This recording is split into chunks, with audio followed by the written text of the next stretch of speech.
Alguém me pediu que falasse sobre, de acordo com a psicanálise, sobre o fato de o ser humano ser livre ou não. Seria o ser humano livre ou ele não seria livre? Esta questão, que de início parece uma questão filosófica, ela é uma questão realmente psicanalítica. A psicanálise tem o seu viés filosófico, né? Quando nós vemos, por exemplo, desde o início, as obras freudianas, elas são obras que, sem dúvida alguma, têm artigos clínicos, né? Havia uma intenção de criar uma estrutura médica, mas também assim nós vemos preocupações literárias, nós vemos preocupações com a arte de maneira geral, antropológicas, filosóficas, sem dúvida alguma. Enfim, há um cabedal de questões que permeiam a teoria psicanalítica e que formam, digamos assim, a visão psicanalítica do mundo. E quando se fala sobre o aparelho psíquico, uma das conclusões a que Freud chega é sobre essa ausência de liberdade. Né? Não há liberdade no humano. Aliás, ele chega a dizer que ele seria o terceiro grande golpe no narcisismo da humanidade. Ele diz que o primeiro foi Copérnico, que disse que nós não habitávamos, né, o centro da existência. Pelo contrário, né, estávamos em um planetinha que orbitava um Sol, uma estrela, que é uma estrela de quinta grandeza. Nem é aquela estrela, né, mas é uma estrela de quinta grandeza. O segundo golpe teria vindo com Darwin, que diz que nós não somos a imagem e semelhança de Deus, pelo contrário, né, somos o produto aleatório do desenvolvimento de um ancestral que não tinha nada de superior, pelo contrário, era bastante inferior. E o terceiro golpe teria sido dado por ele, Freud, quando disse que nós não somos sequer donos da própria vontade. Olha só, se nós não somos donos da própria vontade, nós não teríamos a liberdade completa. Seríamos o produto, a nossa vontade seria movida por elementos presentes no inconsciente humano, pela influência do inconsciente humano. Então, a verdadeira vontade não seria algo assim que nos pertence, que nos pertenceria. Não é do ser humano. Ele tem uma impressão de vontade, mas quando ele imagina que decidiu, ele não teria condições de decidir de outra maneira. Aquilo se montou dentro dele e ele não teria condições de decidir de outra forma. Depois de Freud, outros autores chegaram a dizer que toda jornada psicanalítica seria essa jornada de liberdade, de libertação do ser aprisionado. Aquele ser que era incapaz de decidir, que quando pensava que decidiu, que quando pensava que foi um ato da sua vontade, na verdade era uma reação que não poderia ser de outra forma. Aquele ser, na jornada de análise, se libertaria e isto permitiria que a sua vontade comparecesse, ainda que não em um nível completo, né, mas que comparecesse um pouco mais. Então, a jornada analítica seria uma jornada de libertação. Alguns, fora da própria psicanálise, entenderam que toda a jornada da consciência, toda a jornada da inteligência seria uma jornada de libertação. Então, havia aqueles que diziam o seguinte, que sem informação suficiente, sem educação, eu detesto isso, mas tenho que dizer que alguns diziam isto, né, que sem a educação, aquilo que consideravam a educação, né, de acordo com os modelos, os grandes modelos sociais, a pessoa não seria livre, porque ela não teria conhecimento suficiente para ponderar.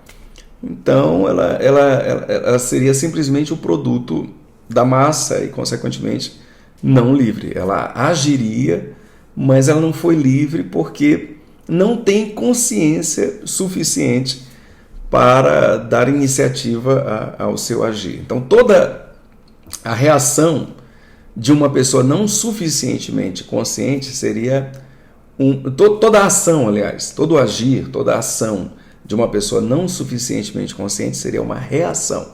Ela não age, ela reage a alguma coisa, algum estímulo, né, que a pega emocionalmente, mas que ela não consegue trazer para o nível da inteligência.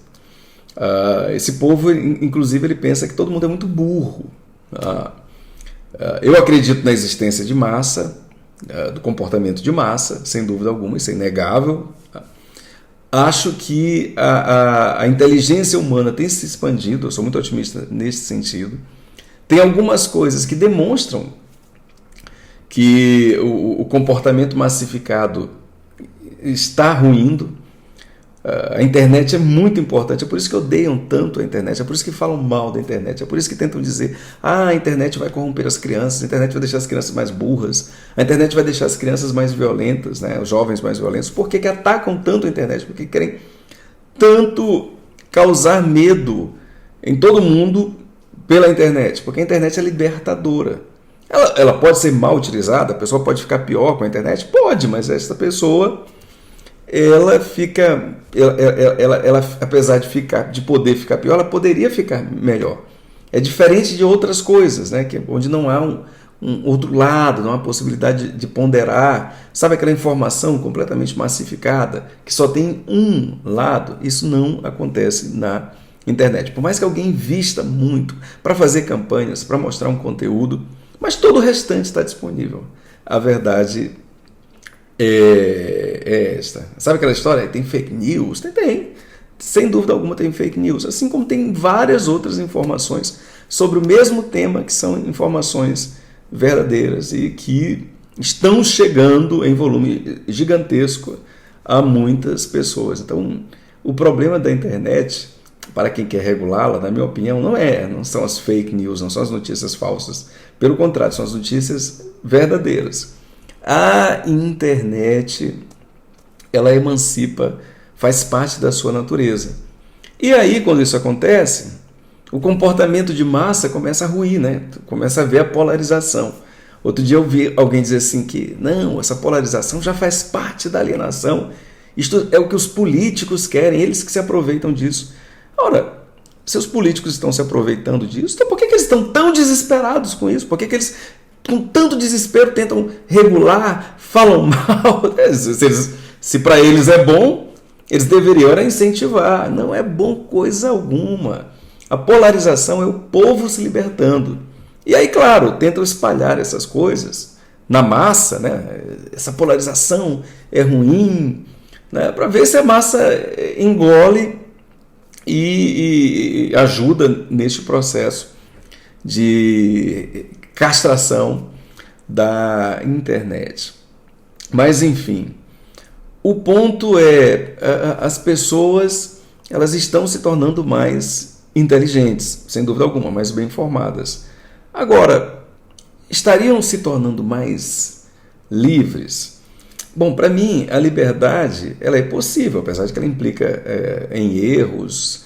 É possível, sem dúvida alguma, chegar a decisões. Eu, apesar de ter toda a minha formação com base na psicanálise, eu não acredito que a nossa vontade é totalmente subserviada, impossível de existir, que apenas aquilo que já foi decidido inconscientemente é que se realiza. Eu não acredito. Agora, claro, eu acredito que há desafios à liberdade e eu acho também que há responsabilidades, que há consequências da liberdade. Muitas vezes tem um gozo secundário na falta de liberdade. A privação ela não é tão ruim assim, não. Ela é ruim, ela é terrivelmente ruim, mas o que eu quero dizer é que há um lado, digamos assim, de prazer na privação.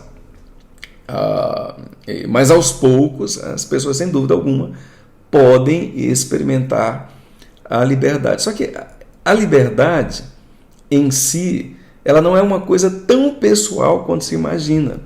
Ela é também uma transformação no mundo, uma transformação social. Ela é uma mudança de padrão de pensamento das pessoas.